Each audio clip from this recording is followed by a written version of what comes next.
Boom. Boom. Yeah, we got a nice cut there. We should be live now. And welcome. Welcome, Max Henry, to the stream, baby. Thank you for joining. There's no H in welcome, is there? Welcome. But it sounds so much better. Welcome, baby. I'm going to require that everyone use an H in every word from now on. Every word. That'd That'd be really tough. That'd be a hard game. Hi. That one's already good. That one's good. Hi. My name is Brandon. All right? That sounds like such a creepy phone sex voice. Wow. Or you just can't breathe. Yeah, that is a little bit. Dude, I'm a little intimidated. I've never done it live before. You've never done it live? Well, you don't have to worry one bit because you know who watches this? About 14 people tops. I thought you were going to say like 4. 14 is more than. Okay, well. More than I thought. Well, live watching it about 0, and then like.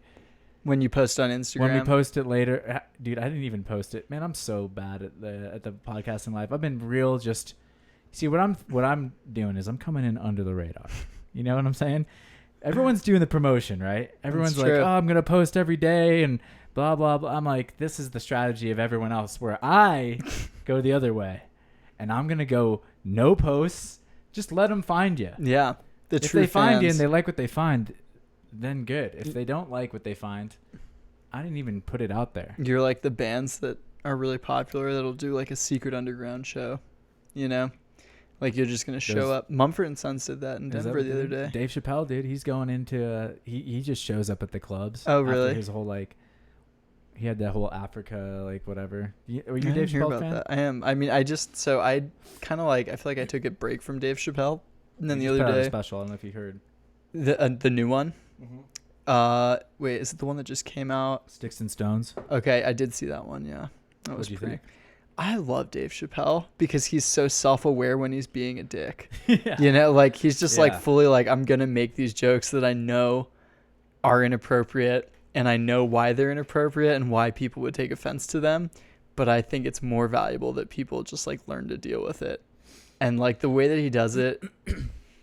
I feel like it's just like the Chappelle show was so good. Yeah. And you could just see then like how smart he is and like how relevant his comedy is to like what's happening. And I think that even though I don't agree with like some of the things that he'll say in his jokes, it's like, I feel like the reason that he's doing it, like there is a reason behind it. It's not just shock value or to voice like the masses, you know, especially it's just interesting. He's a character. Can you tilt that? I know that because mine's pointed at my face, it looks like yours should be. Is this better? Yours is actually like this. Yeah, thank you. Cool. Yeah, I'm with you on that. I think I've always been a huge fan of his too. But a lot of people were up in arms about it. A lot of people were like... For which? Well, and who's a lot of people, right? This is like the age we're living in, right? And that's partly why he's talking about this. Yeah. Is he's like, what are we doing? Like, why are we trying to jump down everyone's throats with what could be offensive? He's like dancing around these really controversial topics. Yeah. But obviously everyone in the crowd's having a good time. And yeah, they're maybe biased. They went out to see a Dave Chappelle show. They are fans of his. But, you know, I also just understand why you... There was like who was attacking him the most? Or like what was he getting the most flack for? I don't even know because I don't even mean to pay attention to this stuff. It came into my... apparently... On Rotten Tomatoes, it has like a 0% rating like critics, or it had it. Now it's like 20 something. Yeah. Whatever. But like 99% from audiences. Mm-hmm. So you have this like huge disparity in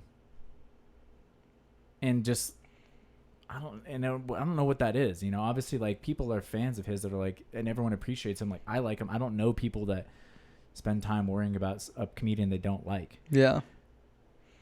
It's also like the whole job of a comedian out there that like are super, you know, they're very politically correct and they don't think that these things ought to be joked about, or they think they're outdated or whatever. Yeah, I can see that. I feel like it's the whole point of a comedian to like draw attention to the opinions of like the inappropriate sometimes opinions of the masses in a way that is like more palatable. Mm-hmm. And I think he has done that with some issues, and then with some other issues, like I think he is too on the nose with it still. It's just like too sensitive. People are not able to handle it. But I don't know. It's one of those situations where it's like it's hard to say also that like, hey, you should not take things this seriously, when like it's hard for me to say that, because it's like I don't have anything that people like, no one's going to be making fun of me for anything that's like that intense. Yeah, because that's always I'm like the most straightforward vanilla like privileged human being, right? You know, it's like a white straight dude living in Denver in America. Yeah, you got that like cis happening. Yeah, exactly. But and then for Dave Chappelle, like obviously he's black, but it's like he's pretty wealthy, he's famous. Like he also is not really in the best position to talk about now currently. Yeah, but like obviously he went through a lot of stuff in his life where like he did face discrimination and prejudice. He still keeps his pulse on that, or at least seems to, right? Yeah, he's like, definitely aware of like the issues that our people are facing. Yeah, there's a couple of white dudes we don't really have much to offer in sometimes. Yeah, so it's like for me with those jokes, I'm like a little bit, I feel like I'm like, I can see where he's coming from. I don't really find it that funny, but I think it's more just because I'm like, I try to be aware of the fact that like me finding it funny is just kind of a function of ignorance from where I'm coming from in my life. But I see that like from where he's coming from, you know, it's like, look at the progress that society's made on certain issues. Like I know he has like the whole thing with like the like whole jokes about like the trans community. Mm-hmm. And I think like his kind of point behind it seemed to be, from when I was watching the specials, like people care about this issue and have like put so much work into it in the last 20 years and like have put more work into it than like civil rights over like 100-year span, because it affects like rich white people. Yeah. And like that part of his joke, I think, is like, obviously it could be really offensive to a lot of people, but it also touches on like a topic that is based in reality, where you're like, oh shit, yeah. Like things that affect white men definitely like gonna you know, like people are gonna like put money into that. And their money is there, right? It's been there for a long time. It's where it started. But also like the way he's going about it is like, is that really like, is he contributing to the issue, or is he not contributing to the issue? And I think it just depends what audience you think he's speaking to. I think most people that go to Dave Chappelle shows are not like showing up in MAGA hats and NRA hats and like, I hate trans people. They're just like urban people that live in the city that think Dave Chappelle's funny and pretty smart and like want to hear him make them laugh. Yeah, I don't think there's like, you know, there's like this real people versus like these people. I mean, there's people that want to be, I don't know. I don't know these people. That's the thing, is like, I don't know the people that get really offended. It's like they only exist like in the ether, right? Like all I hear is just people talking about them, or you can see them online sometimes like protesting or whatever. But man, I don't know people that protest really, and I don't know people that really get up in arms. And this is like a weird thing that's happening, I think, with comedy in general right now, is just things are kind of tilting back like against the politically correct. It's finding equilibrium. So that like, people are kind of like pushing back again. It's weird. Yeah. Like, it's well, I mean, that's like the whole, cycles. I feel like that's the whole political cycle that we're going through with like Trump's election. It was like all of the people that felt alienated, that had been in power for the last 200 years, or at least thought they'd been in power, but in actuality are probably like just as screwed as most of the people that were discriminated against actively. Like poor white people politically don't really have any more power than like most, you know, other people. So, but like they felt like, whoa, all this has been taken from me. Like the liberals voted for Obama and they're trying to take away my taxes, blah, blah, blah. So I feel like that you see that shift to find equilibrium, right? Where it's like a huge percentage of the population was like, whoa, I feel like I've been silenced after years of my voice being heard. And then they came out, and hence we have Trump as president. And then like, I think, like comedy in society, like you see the same thing, right? People go from being like very aware and like politically correct and trying to kind of find a voice, like trying to make sure that like nobody's stepping on anybody's toes and taking their voice from them. And then people who have made their living just kind of saying what they think, or like, well, why can't I say what I think anymore? Now I'm going to be more obnoxious to compensate for all of these other people who feel like they can't speak because they're not in a position to, you know, talk about these topics, which is like what we were just saying, where I'm like, ultimately at the end of the day, I'm like a cis white dude who like has a job and I can pay rent. So like, who am I to talk about these topics? And then there's the people that like, you know, they experience that, but they're like, nah, dude, I need to go hard. Do we get a comment? We got a comment from Jacques. He says, I've never seen Chappelle in my adult life. What thing of his should I start with? Dude, watch Start Chappelle show. with wherever you want, you know? I would definitely watch the Chappelle Chappelle show is skits. legendary. It's like, that was the golden age of sketch. It's arguably by many people the greatest sketch comedy production of all time. It was only 2 seasons. Yeah. They went out on top. Dave Chappelle didn't like what he was feeling in the entertainment industry. And maybe that's partially why he's like kept that street cred and that like tie to just the underground or whatever. Just like an embracement from, it seems like he was like unwilling to sell out in one term or another. He isn't even new in that's Netflix like why special. he does still seem to have like a relevant point of view. Yeah. I mean, it's as much as he's like, oh, I'm, you know, he's whatever, multimillionaire now. You know, he even makes a joke about it in the special about what happens if Trump gets reelected. He goes, probably get a huge tax break or something. Like, when he he's in a completely different position now. But all that to say, just like he still has a point of view like people resonate with. Otherwise, why would they be laughing? That's what's so interesting to me about comedy. And I was actually talking about this with Marquise a little bit, but you know, I've been like thinking about dipping my toe into that scene a little bit more and more. And in comedy is weird because when people are laughing, it's like that's like scientific evidence or something almost. Yeah. Of like people either it being true or something, or it being like true, or people true can empathize with it in some way. Like it's non-threatening or something. It's like it needed to be said or whatever. Like it's just an interesting thing. Like if it's on people's minds and they like, that's the way they can get it out is through laughter, is by having it kind of be, like you said, raised in a palatable way. Yeah. And that's like why these comedians probably have to take so long to curate their act, and that's why they risk, you know, bombing on stage many, many times before they can kind of get the feedback from the audience. I'm like, oh, okay, this is like what's resonating. I do think the interesting thing that and I don't remember if it was in Sticks or Stones or the previous Netflix special, but like some of the jokes when he was like talking about them, they show people in the audience who are like very clearly uncomfortable, which I liked that they included, because that's kind of like the guilty laughter is almost like a cue of like, this is like he's voicing an opinion that is like dying out, you know? And I think that's part of what is like interesting about Dave Chappelle, was that like, I think he's fully aware that he's like making jokes based on opinions that are like, because they're so incorrect. You know, he's kind of like the self-aware white comedians in the like 70s who would be like making like racially slightly inappropriate jokes, but like they're aware that like I'm making these jokes because I'm voicing the opinion of a generation that is like slowly dying, you know? And I feel like it's kind of like sits in that weird place where you're like, I feel uncomfortable and I understand why people would laugh at this, but like, I don't know if I want to laugh at this. And I thought they did a good job in the special of like capturing, there were just like a couple sequences. Like generally everybody's having a great time, and then there'd be a couple where like people are like kind of laughing, and they'd like cut to one person and their face would just kind of be like, I don't know if I liked that one, you know? See, that makes me laugh. Yeah.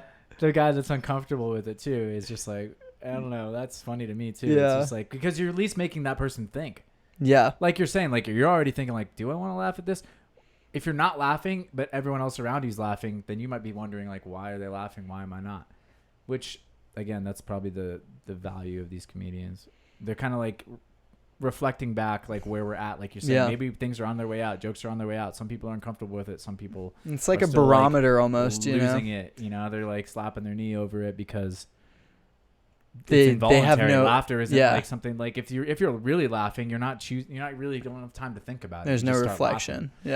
So that's what's interesting is like it'll reveal that subconscious, For sure. peel back the layers of kind of like the collective unconscious of like Yeah. what's really happening with us right now as human beings. Like where are we at? And that's where we're at. You know, Yeah. at least from his point of view. And you can kind of see that bubble. And I feel like he does a good job of capturing that split where there's like Yeah. the half of the people that are just kind of like reacting to whatever like their gut instinct is, which is like laughter. Obviously, like I'm sure you've experienced this. Like there are situations, especially when you're younger, where like something happens and you laugh and then you like think back later and you're like, oh, that was kind of a dick move. Like it really wasn't funny. oh yeah. In hindsight, you know, you like reflect on it. And I feel like he captures that really well where it's like he knowingly is like living in that space where the people who like reflect on the implications of like things that they hear and things that they think through, they're like kind of aware that it's not really always material that should be laughed at. But then the people that are just like, you know, I'm here to sit in a comedy show are going at it and they're just like having a great time and there's not like necessarily that reflection there. And I think Chappelle himself, like some of his, and you even see it in his speech, like some of the time he's delivering it and he's just like straight up just kind of like this dude who's like very comfortable, kind of like got like this I'm from, you know, the hood vibe and I'm just like talking about street He's stuff or something. like well he's just like very, very like colloquial, very casual.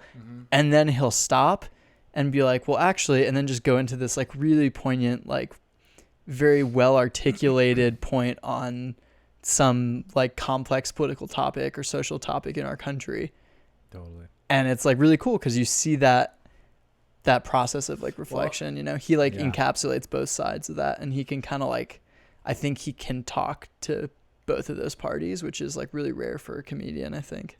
Yeah, I think all the great ones do that though. Yeah, The really good, the ones that I mean, I'm a big fan of comedy. I've watched. That's why I love. you Chappelle. definitely know way more comedy stuff than and me. I've been fascinated with Yeah. it. I've like, I think when comedians really have something to say, that's what sets them into the next the legend kind of category for comedians because some of them, like you're saying, some people just ride off those gut instincts, and some of those comedians are just hilarious, right? They're just like. And they're always hilarious, and you can never really take that away from them.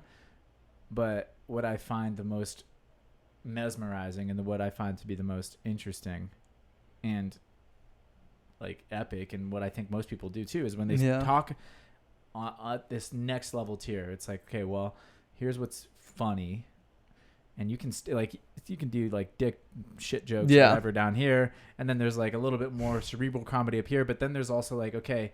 If you took away all the laughs, there's a message behind this material, and that's where it starts to get really interesting.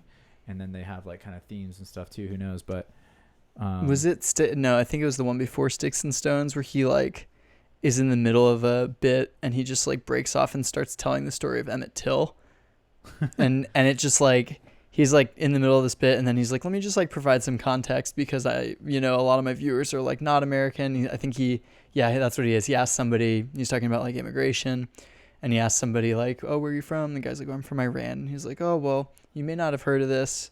But like, let me tell you a little story. And then just like breaks into this really intense, I mean, obviously like the murder of Emmett Till is like a super intense story. And he like uses that and then like, just builds these like really basic jokes off of it, but like that is the perfect example to me of where he like breaks and like you're saying there's this meta message you ride. There's this meta message that's like floating on top of everything, you know, and he like taps into it and then he's like, all right, I know nobody would listen to me if all I did was like talk like this, so I'm gonna like bring it back down. Well, that's the courageous thing I think that he's doing or that these people do is like it's an authentic point of view.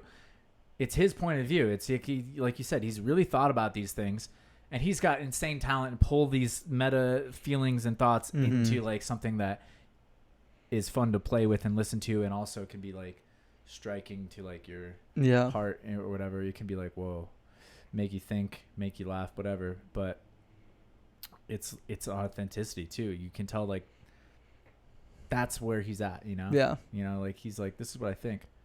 But, oh man, what was I going to say? Oh, you know what I was going to ask you? This is kind of a weird question, speaking of meta. But, like, if you could see the human race as like parallel to like one human growing up, Yeah. you know, and maybe I've always thought like this is interesting. Like, are we maturing as a human race? Are we, and like if so, what age are we right now? Dang. Collectively, what's the general age of humans in 2019? It's a good question. I feel Our like consciousness. people. So I feel like we were somewhere in the like teenage years, you know? That's what it feels like to me too. Like I feel like we're in that moment where it's like the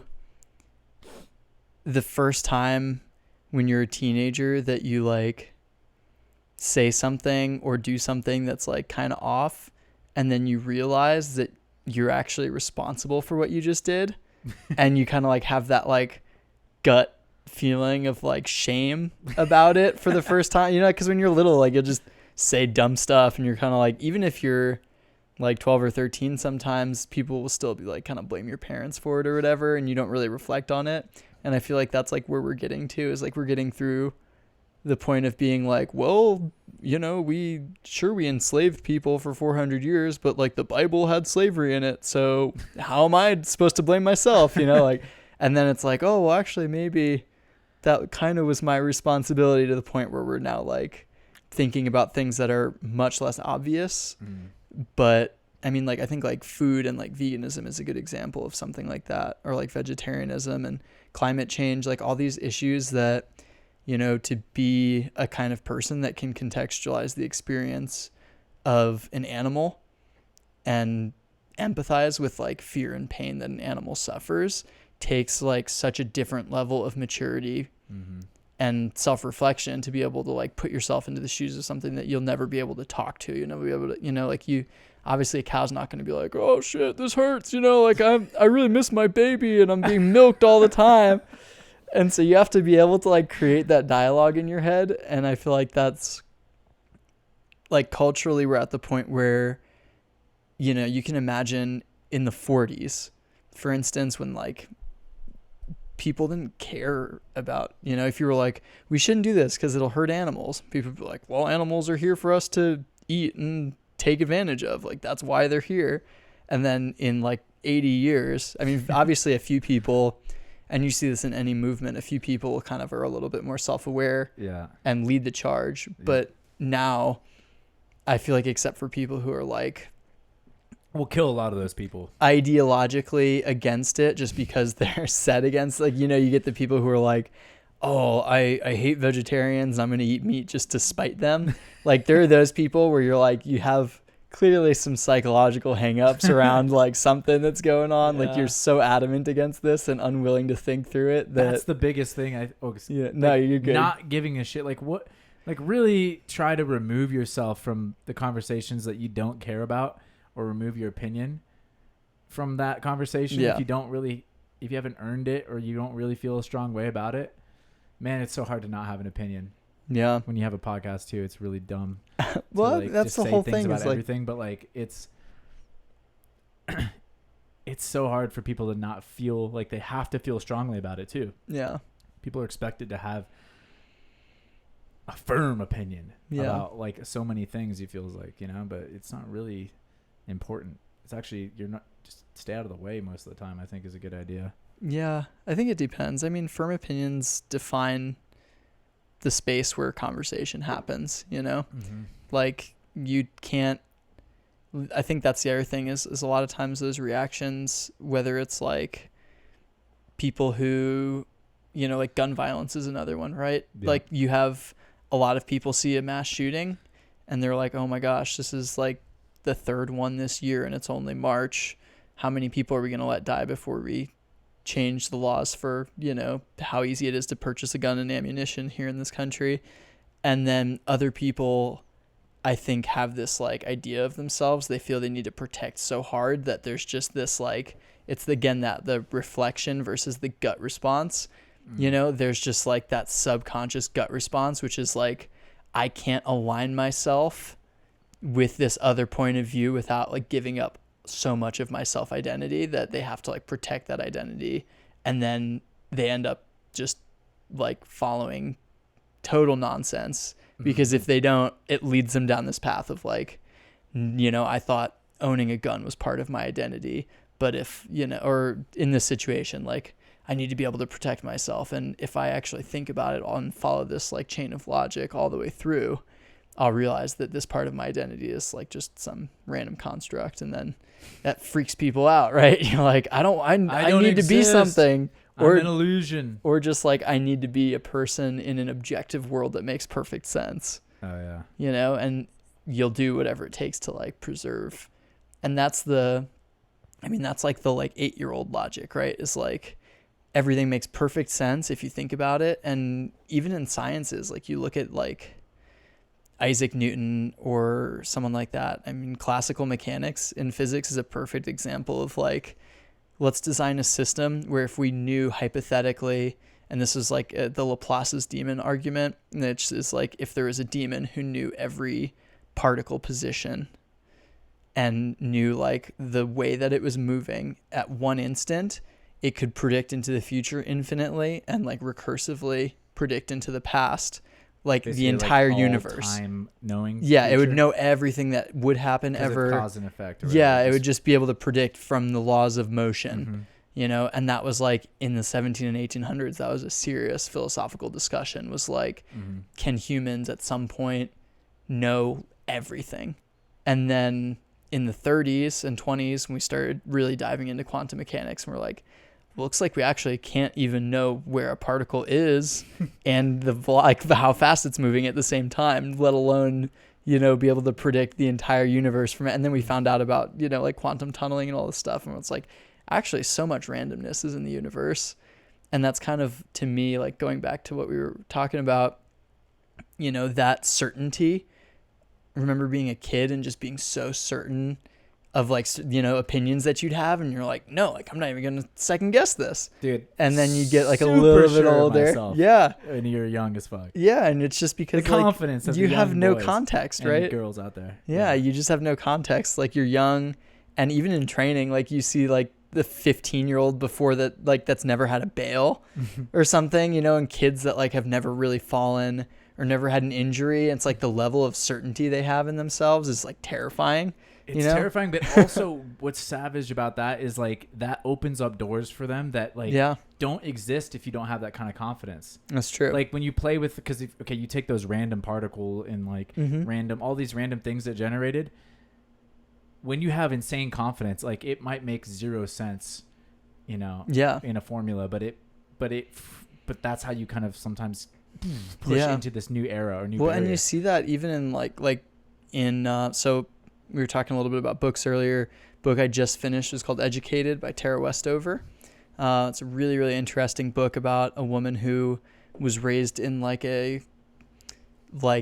extremist Mormon house where her parents believed it was like the end of days and stockpiled arms and food and stuff. And she was like raised basically believing the world was going to end, and like in this like really, really insanely conservative extremist like family, and her like brother and dad both were like schizophrenic, bipolar, and like abusive. All this crazy stuff happened. She didn't go to school. Eventually she leaves at 16, gets into college, and then finishes by getting a PhD at Cambridge, and like writes this memoir about how she went from having like no education. She didn't know what the Holocaust was when she was in college. She'd never heard of it. And apparently like there's a scene where she's in class and there's a picture of someone that was, like a Jewish prisoner during the Holocaust. And she like raised her hand and was like, excuse me, like, what does that word mean? I don't know. I've never seen it before. And everybody was just like, thanks for that. Like, that was really shitty. And she just like genuinely like had never learned about the Holocaust because her parents were like, that's not important, and it was like her first year in college. So it's really really crazy book. And in it, she talks about like the force of will that like some of her family members had. And I think that that's just like an example of like believing in yourself with no doubt, someone who in this case had like essentially mental illness, but allowed them to believe so strongly that like they were physically and emotionally like able to do things for such an intense period of time that someone who was like full of like doubts and questions wouldn't have the willpower to do. Like you do, it does create this like sense of, you know, like purpose and willpower that you can tap into. And you see it in like a lot of religious figures, you know, you see it in a lot of, to go back to the sciences. I mean, there are a lot of people who have like probably autism or Asperger's in the sciences that were able to do amazing things because they had that singular focus with like no room for doubt or questioning.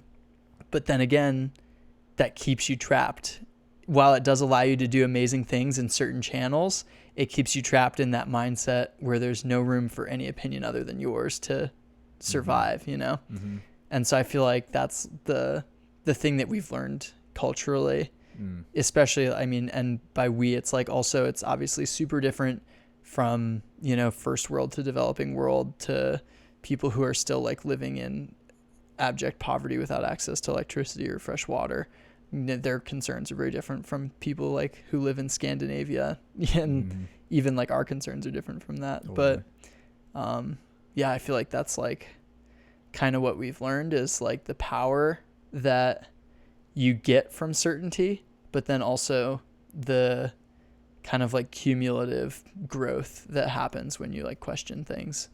You know, like that's like the growing up process is like seeing the cracks in what you believed and then either filling them or finding like a place that allows you to be comfortable and happy, like knowing that there are just like cracks in what you know, and you'd be like, oh, that might never get fixed. Like that's life. Yeah. Well, everything's kind of built on like not knowing a lot more than what I was just listening to Neil deGrasse Tyson on Rogan's podcast, and he mentioned that kind of something similar phrase where it was just like, as the area of our knowledge grows, the perimeter of our ignorance does as well, or something like that. It's like the more we uncover, also the more questions we start to have, because because that's the approach that you're talking about. It's like you keep questioning things, you're gonna get knowledge. But with every little bit of knowledge comes more questions. Which is, I mean, think about how much easier the world was to explain to a kid like 300 years ago, and they'd be like, why is the sky blue? And it's like, well, God created it to be blue. God, baby. Done, you know, like, and then now answer. It's like, why is the sky blue? And you're like, well, like when water in the air refracts light, like this is the color that you see. And then like we have these different layers of atmosphere, and like the simplicity is so pleasant, you know? And you can do a lot with it because like you don't have to worry about basic things. And that's like so I know we've talked about philosophy before when we were here together, and I think like talked about Sartre and existentialism. And that's, I think like he hit the nail on the head when he talks about the kind of like the difference between like a simple belief system where you're drawing your values from this concrete thing that defines all of the world perfectly in these shades of black and white versus kind of an existentialist outlook where you're kind of on uneven footing all the time. You're constantly asking questions and having to create your own definitions to find meaning in what's around you. But yeah, dude. So I feel like we're that teenager, you know, we're that 14-year-old who's just coming into it, you know, like we got through puberty. We're still we're still kind of voices cracking a little bit, but we're getting there. It is interesting. I wonder how long, you know, it takes for us to age, like a decade. I mean, species, I feel like we went from being like infant to like 8-year-olds, and that took like 20,000 years. Yeah. And then we've gone from like 8-year-old to like 15 or 16 in the last like 150. It's definitely a hockey. It's the flywheel. Yeah.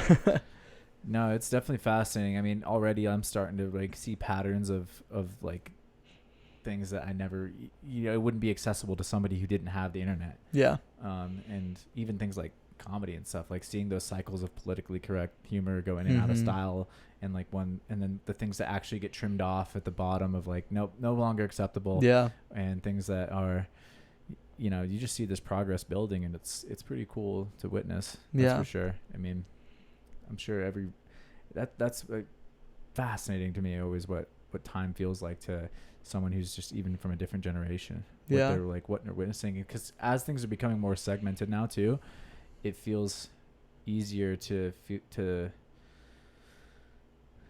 to just, the world is so much easier to access, but it's also really easy that it's weird. It pushes you into a corner too. It wants to like put you into like an ideology or an identity as much as it offers all these other areas to explore. Does the world, or do you think it's just like a Not reaction that we have? No. Yeah, you're like right. Subconsciously. It's just it's it's just a human like tendency. that fear of choice, right? It's a human tendency to you want to simplify. You want to find you're like, that I need black and structure white for movement forward. Yeah.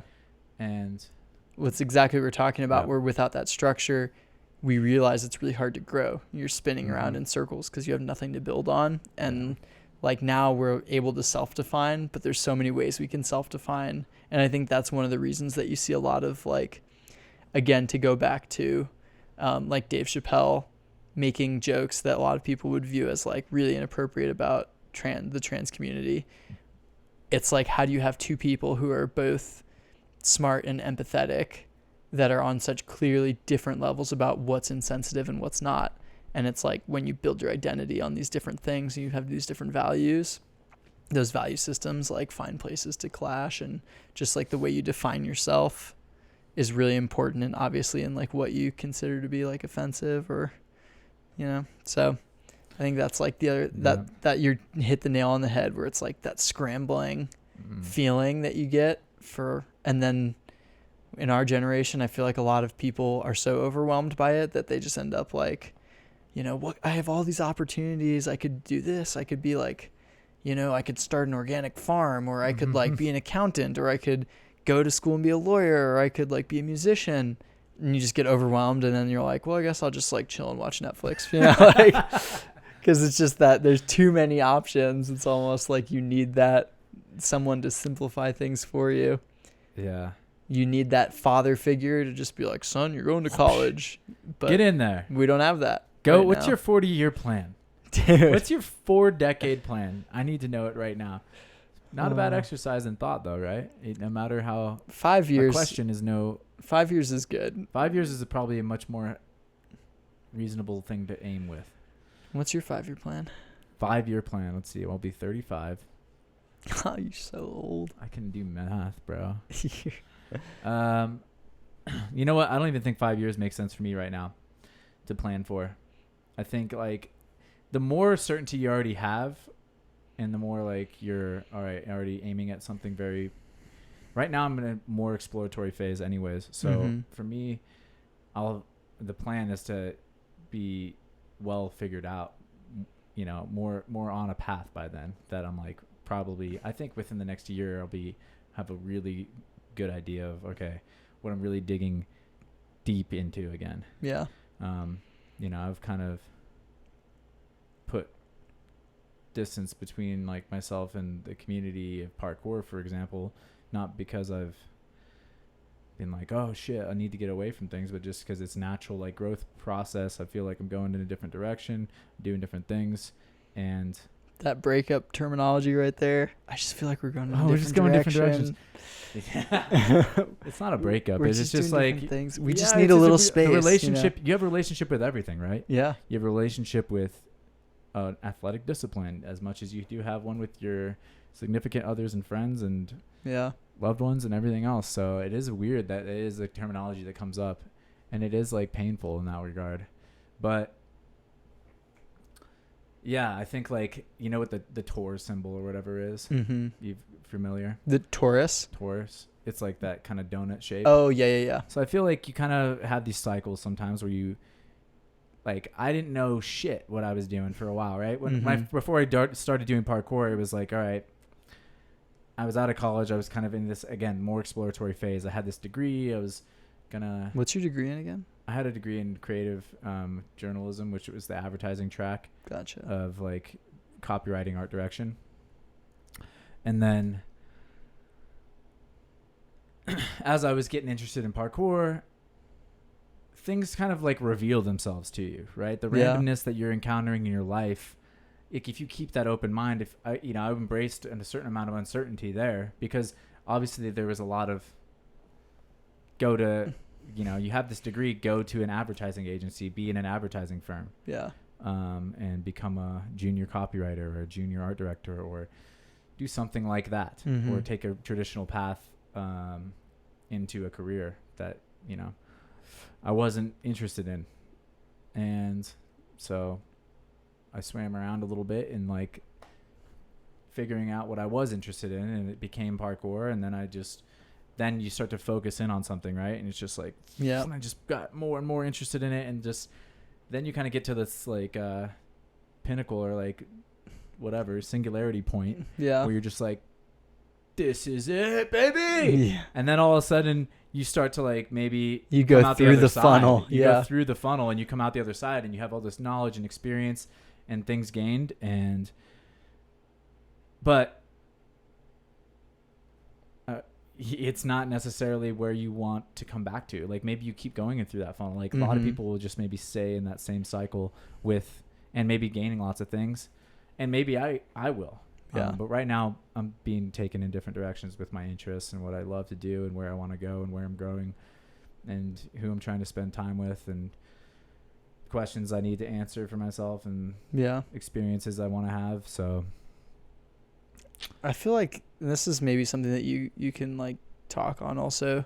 So I definitely can vibe with that. I feel like for me at least, when I started training, the biggest thing was like always that the mentality I had and that I developed in training, just kind of like thinking creatively and thinking about space and myself and my interaction with the world around me differently.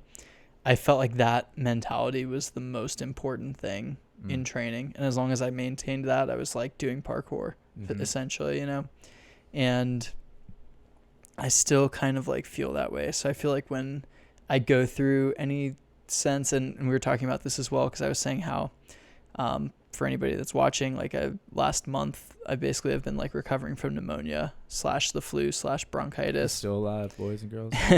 But I was like bedridden essentially for like 3 weeks, and my body's like super out of shape and tight from not being able to do anything for a significant amount of time.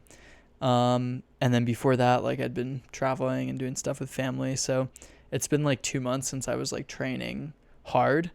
But in that same amount of time, I feel like, for instance, like being really sick and having to go to a job that you can't just like call out of, and having to do that 6 days a week, you know, or like whatever, like 40 hours, that's like such a good lesson for training. And in my head, everything always still feels like training. Even when I'm like away from parkour, I feel like the mental algorithm, you know, that like kind of runs parkour of like viewing everything as like a challenge and viewing everything as an opportunity for growth and like transformation, which is like in training, right? Oh, what's this wall? Is this wall stopping me, or is it an opportunity for me to grow, develop my skills, kind of continue to transform myself into this more competent person? I feel like that mindset just is constantly like running in the background. And I'm just curious, like, if you feel the same way, because it's like when I've felt so distanced from the community as well. Like I was watching NAPC and I was just like, man, this feels so different from like what my training looks like and what I kind of like still view parkour as, not in a bad way, you know. It's like, it looked really fun, but it was just like, wow, this feels like super different from how it felt watching it even last year. And I just know it's because of the kind of like personal changes that I've gone through. But at the same time, it's still like that algorithm is still running and collecting data, and just like everything is still like a part of that growth process, you know, information. And like, you're creating, your algorithm is being updated constantly. I definitely feel that way. It's super interesting. And like when we even kind of throwing it back to the earlier part of our conversation, like I started to, you know, bring these questions to light, the ones we were just talking about. Just like, okay, how much of this parkour thing that I think is part of my identity is real, and how much is just like something I've convinced myself because it's just a construct of like what everyone else is doing, and what, you know, and like, what does it really mean to me? And there's a lot of stuff to mine there, potentially. I think like that's a really good point too, is like how much is, and social media is obviously famous for this, because you see the highlights of everybody's life. You don't see the low moments, but you know, part of that parkour identity, I think that I've had trouble like dealing with. And one of the reasons I moved here and I was like, I'm going to get a job that has nothing to do with parkour. Mm-hmm. I want to create some distance so that I can kind of see the forest through the trees instead of being so upfront and close to it constantly that I had no perspective. Like traveling, you know, like living a lifestyle where you're like able to just go out every weekend and go to every event or like do, you know, like take 2 weeks off and like travel like all these places. It's so funny because I lived that life for 3 years where I did whatever I wanted for 3 years. I had the van. I was like, cool. Like there were literally times where I'd be like in Ohio doing a workshop at Swift Movement or something. And then I'd like wake up and be like, you know what? I kind of want to go to LA. And I just drive like the next day, like literally just like, I don't need to do anything else. Bad man. Like that's a crazy life, you know, and it was really cool, but also like it was really tiring. And I realized that like in a lot of ways it was fulfilling, but ultimately, like you were saying, it was kind of trapping me in that funnel, that circle, because I was doing the same things in different places and I wasn't growing, you know? Yeah. There was no like potential for growth in that lifestyle the way I was living it. But still, now that I'm out of it, I see it. You know, I see people like, I'm like, oh, damn, Callum's in Vancouver. And then like, he's going to see Davis in Oceanside. I'm so jealous. I wish I was living that life again. And it's like, dude, you know, like you chose not to for this specific reason, but still the temptation is there to define yourself by the highlights that you're seeing from, you know, like all these other people around the world. Yeah. And I think that's like really interesting and it's really challenging. And I think like you see a lot of younger people in our sport who like struggle with that, where they feel like if they're not able to make it as a professional athlete, they have no choice other than to do some like terrible minimum wage job, or, you know, and I hear people saying that and they're like, well, my only choice, I think it was, and this is not a knock against anybody. I think it was like when Hendo was talking about Fig, and why he like chose to compete in the speed course that one time. And I don't know if his thoughts have changed or whatever. It's like, I don't really have any opinion on whether or not he competes. I like watching him run speed courses. So the people's champ. It's cool. He's the people's champ. Hendo. But I think it like hit me because in the description at one point, there's like something along the lines of like, there are very few options open to me right now other than like working construction or a crappy job or trying to make money through parkour. And I think a lot of like younger kids especially relate really hard to that. And to me now I'm like seeing like, wow, like there's so many other sustainable paths. And it's really nice sometimes to like just do a normal person job and a normal person life and then train in your off time. And I feel like you learn so much about yourself and like you learn to value your training in a totally different way and come at it from like a more mature perspective sometimes. And I don't know, I think it's like really easy to narrow, like you're saying, you kind of like can narrow your definition of your like relationship to a sport or to an activity to whatever other people in that culture are doing and like what those, you know, like culture makers have defined it as. And it's obviously like they're just living the life that they choose to enjoy. But from the outside looking in, right, it kind of like can get condensed into this thing that becomes like not true for them. Like they're not living that life. And it's definitely not true for like you. You're like, wow, I really want to live that life. And then it just is like this weird falsehood that nobody like is living up to and leaves everybody feeling kind of like dissatisfied. Like, yeah, man.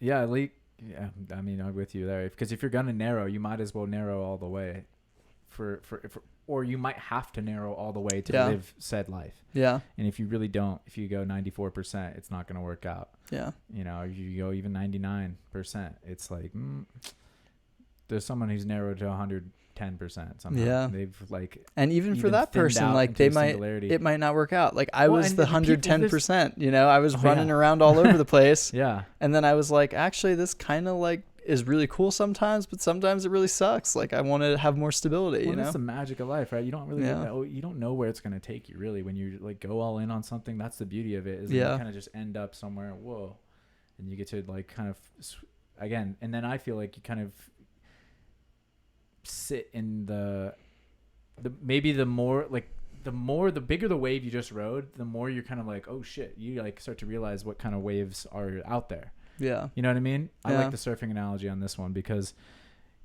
if you catch a really big wave, you don't know. It's not like we got into parkour thinking like, this is, look at that shit. Like you kind of like just caught something because you were just feeling good about it. And then all of a sudden you ride into shore and you're like, fuck.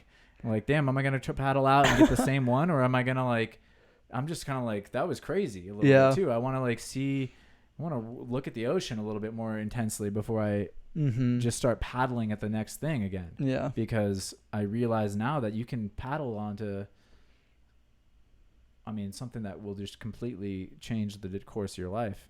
You kind of know that, but either way, it's just, it changes your perspective to experience a ride like that, to keep fucking jerking off this surfing analogy.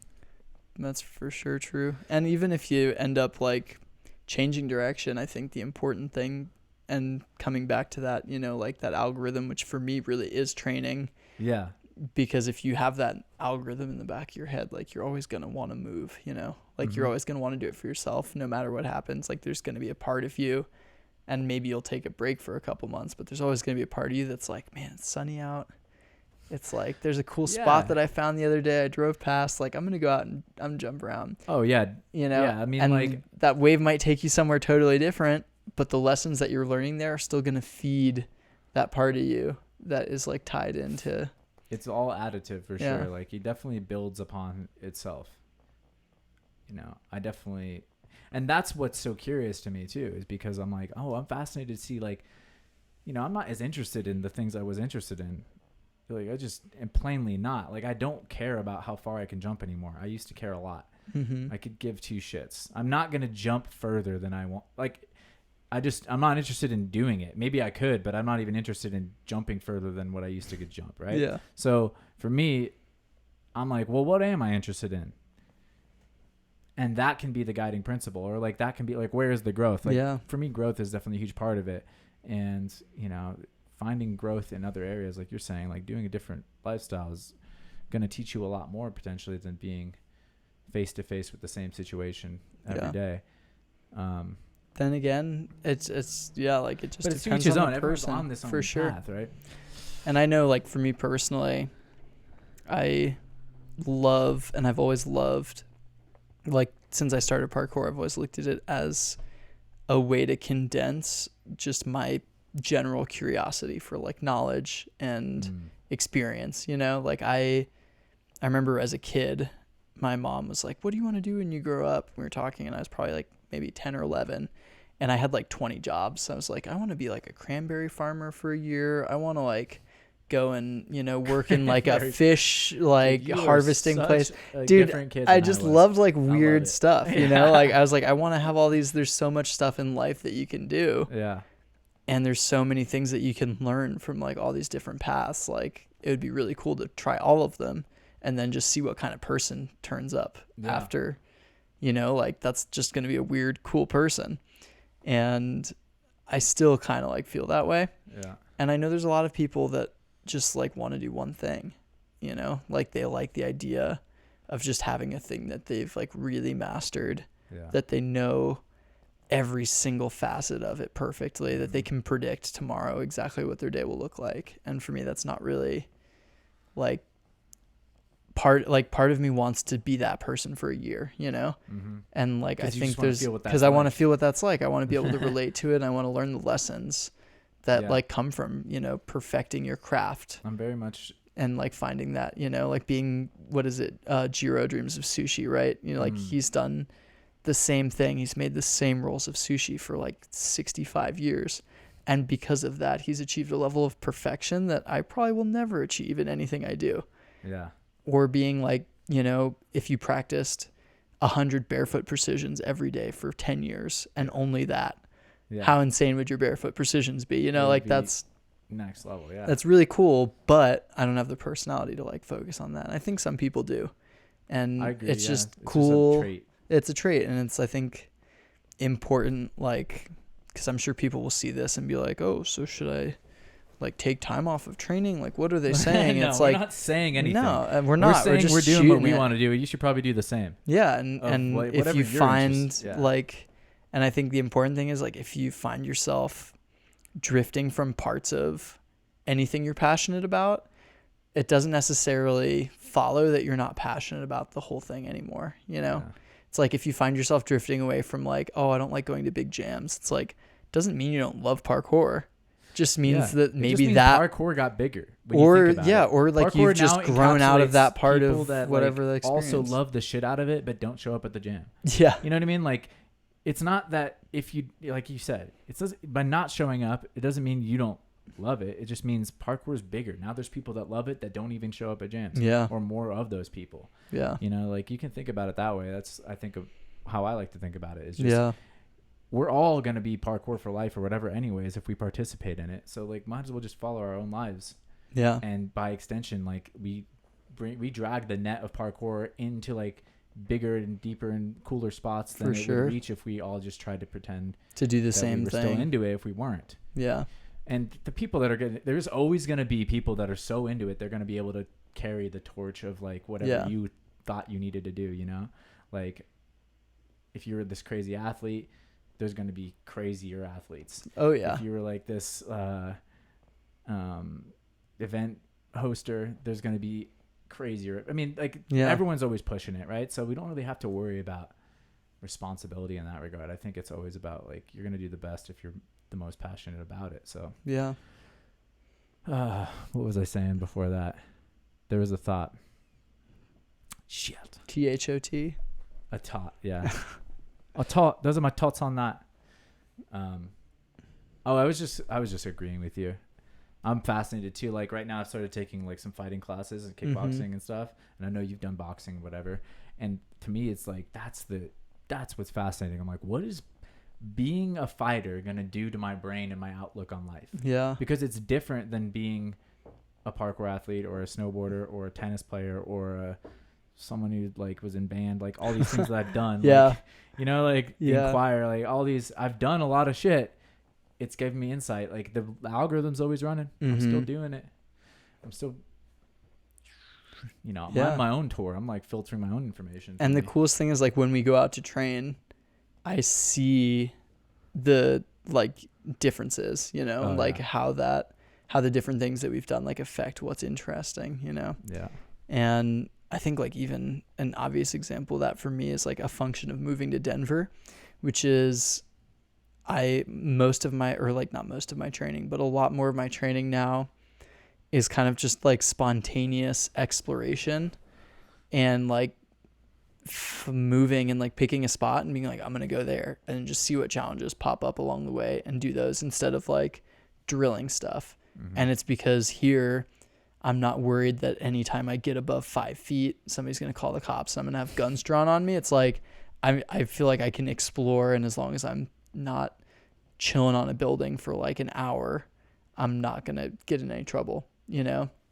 And that's been like a really fun thing is like going out with like Nick, for instance, who's really good at just exploring and being like, oh, I wonder what's on top of this roof. Like, let's just go climb it. There's no like second thought. And I think like that taps in for me to like such an OG part of training, which was when the Yamakasi were just like, we're going on people's apartment rooftops constantly just to like look and see what's up there. Like, oh, let's just climb the outside of this fire escape in the middle of the day.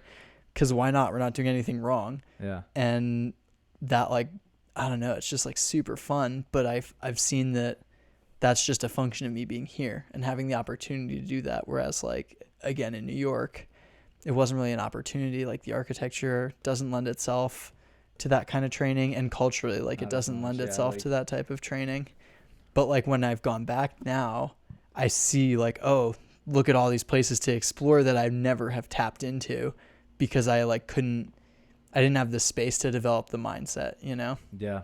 And now like here, it's like that space exists. I can kind of create that buffer so that when I'm out of my comfort zone and in a place that's like a little bit less conducive to it. It's like when we went to Chicago, you remember? And I was like, dude, I don't want to be like on this fire escape and everybody else is like just dipping out. And I'm like, I'm going to like try and that was ease so the situation. The way that like, I'm like super game to go on the fire escape. Yeah. I'm like very exploratory, degaff, like trespassing sign, what sign, like don't care about that kind of stuff.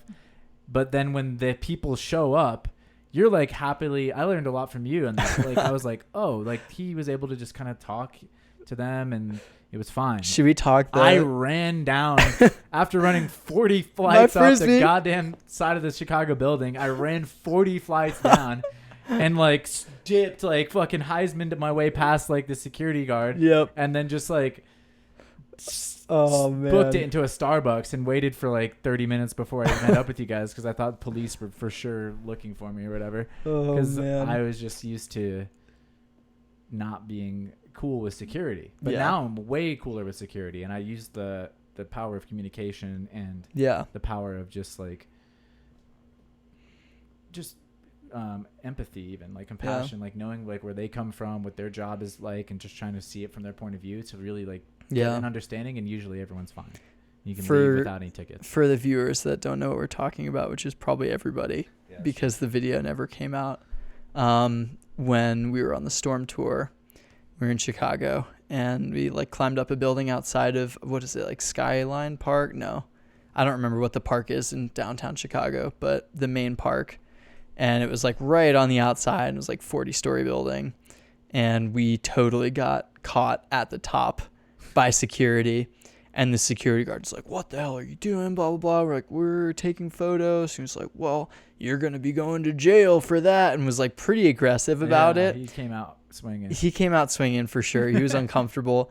And it was Alex Shower, this BMX guy from Woodward, who was like helping film Matt, yeah. And then Matt you, Boron.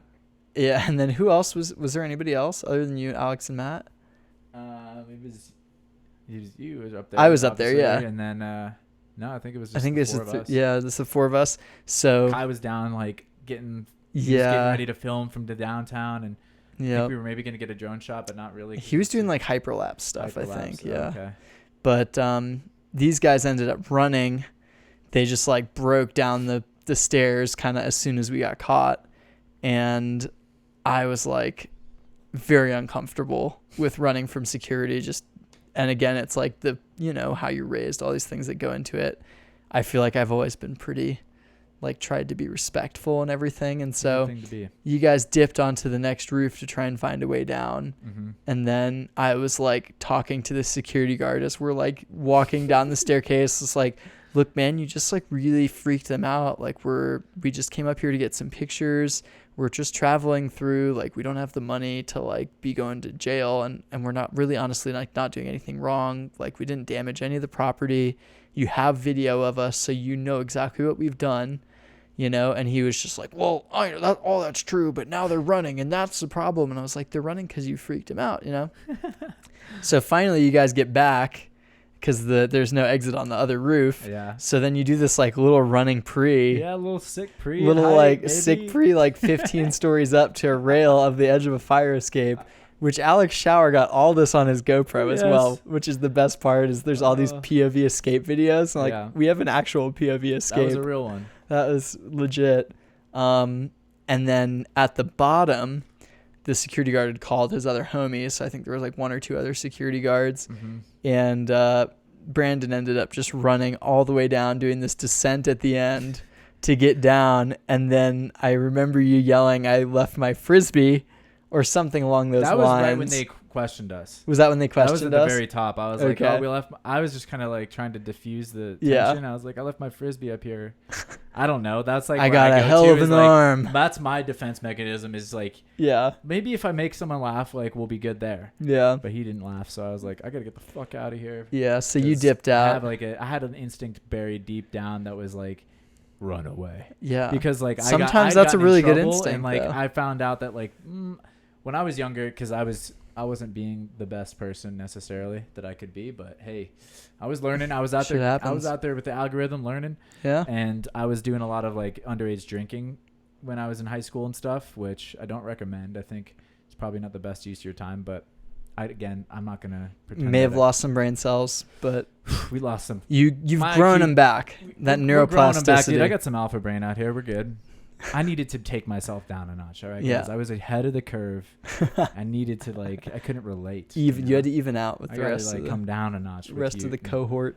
Well, all that to say, I would, with parties and stuff getting busted up and things, I found that generally people that run away don't get tickets, and people that stick around and try to talk.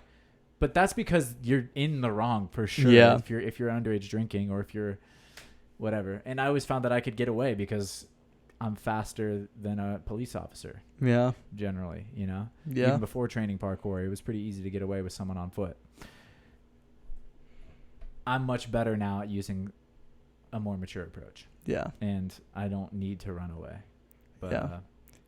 still, sometimes I have that instinct buried in where I'm just like, let's go. You know, it just as easily, like, because it ended up with me and Alex and Matt down on the ground, and then the head of security was this woman who was like, came out not swinging, but was like, what were you guys doing up there? Yeah. And we were just like, look, we're like in town. We just wanted a couple photographs. We knew that we shouldn't be up there, but we thought we'd just be up and out without bothering anybody. We're sorry that we've now obviously inconvenienced you. You're going to have to fill out paperwork and all this other stuff. Yeah. And we've made your day like a lot harder than it needed to be. That was not our intention. And our intention definitely was not to like damage the building, do anybody any harm. We literally just wanted to like get up, take photos of the park, and leave without anybody knowing. And she was just kind of like, okay, like you guys don't seem like vandals, you know, like I'm going to let you go. I'll call the police in 5 minutes. I suggest you're not in the area in 5 minutes because I have to call the police because we'd like set off an alarm on the fire escape. But I mean, just as easily, that situation could have turned out like it's a security guard or a head of security who's having a really bad day. They're super frustrated that we've caused them trouble, and me trying to be like, hey, it's not that big of a deal. We didn't want to do anybody any harm, you know, throws them in the other direction. So it's like, it's tough to read that situation. Sometimes I think the escape approach ends up saving everybody a lot more stress, you know? Sometimes, yeah.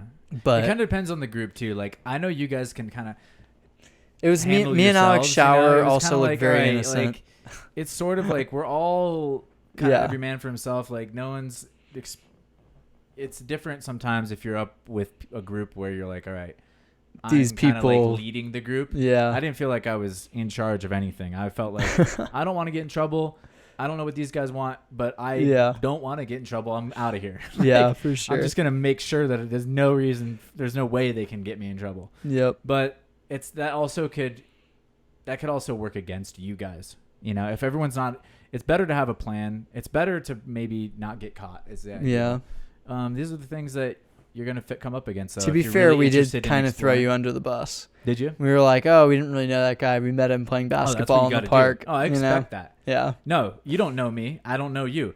That's rule number 1. Yeah. You don't. That's the Fight Club. No rats, the baby. Fight Club we ain't rule. ratting each other out. We all just met. We don't know each other's names. I've never seen these people. No, that's rule number 1 maybe is run away, but really rule number 1 is you don't ever rat out your homies. No. You're just like, I don't know who the fuck that guy was. Amen. What? Who? Protect what your guy? neck. I just met him. You know, we stick together even though we don't know each other.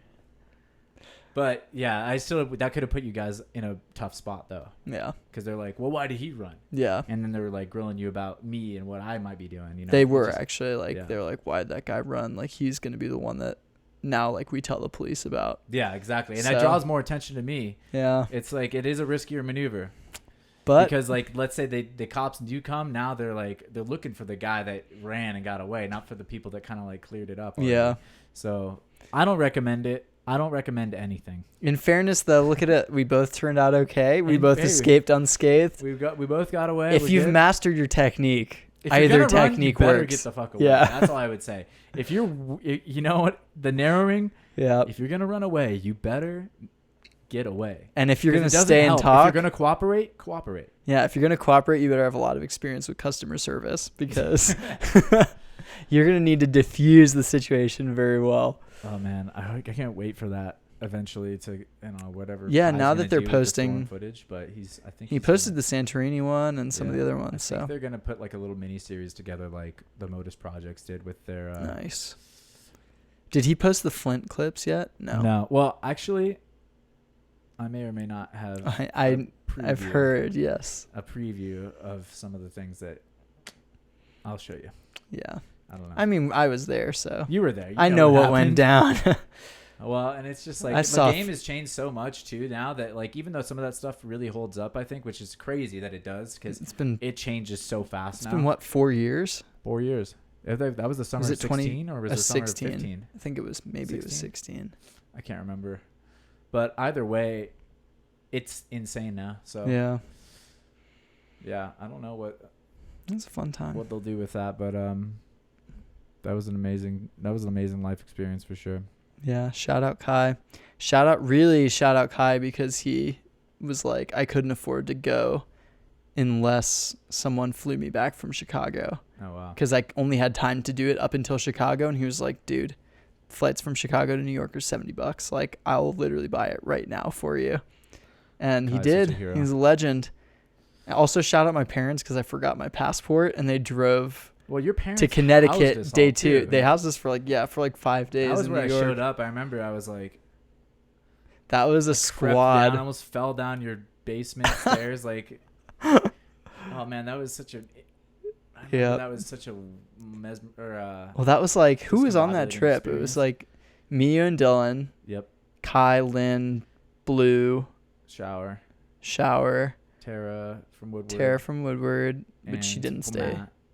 Yeah, Tara and Matt we picked up Knox in Pennsylvania. Joined up in Flint. Mm-hmm. We met Ryan Keenan out there a little bit. Mm-hmm. And was there anybody? Phil. Yeah. Philly D. Squad. It was a serious squad. That maybe is like the greatest American road trip I've ever taken. That was pretty wild. Yeah, it was a good one. Do you remember when we stayed in that frat house in Flint? I did. I was thinking of that. I was like, where was that? I was like, that was in Flint, dude. We were all on couches and like, that was a weird, wild night. Oh, who's that? Oh, someone's at the door. We got a guest. Like, it's Mr. Rogers. Let's check it out. I think it's actually a package. I'm just going to go grab it. I'm just going to grab it. I'll hold down the fort over here.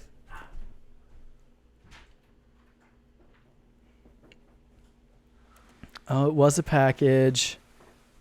What could be inside? What is this? It's someone definitely just left a bomb outside Brandon's door. Oh, it's my new modem. Oh, nice. So you can get even faster streams of the Hydra podcast. Yeah, I got a new modem and I got a new nightstand. Ooh, nice. On account of you got to have nightstands on both sides of your bed. Yeah. And I only have on one side of my bed right now. That's no good. All right, man. I think with that interruption, I don't know if there's anything else you want to talk about, but it's getting hot in here. The AC's been off for a minute, and I got some mochi in the freezer. I'm trying mochi. We gotta eat. So we thank the viewer, and we dude, shout out. Go watch Dave Chappelle. Yeah. I would start with Chappelle Show and then work to his newer stuff, so you have some context. But you can start with the new stuff too. That works. All the good stuff. Yeah, I mean, you can't miss with him. Just go watch the Black KKK skit on YouTube. That's a good one to start with for Dave Chappelle. Oh man, that was like the episode 1 or one of the first. Yeah, I think it was episode 1 or 2. Talk about come out swinging. Mm-hmm. Chappelle does not fuck around, but he's been in the game like so long. Like that's another one that he's. Talk about being good at one thing. Like he started being on stage at like 13, 14 or something, and he's been like doing comedy for his entire existence. So yeah. It's no wonder he's got away with it. He knows. Thank you guys for watching. All right. Thanks everyone. Thanks for the listeners that will eventually hear this as I put the last 3 live streams that I've put out on the actual podcast stream. That's happening soon. So we'll see you guys real soon. Thank you guys. Bye. Stream.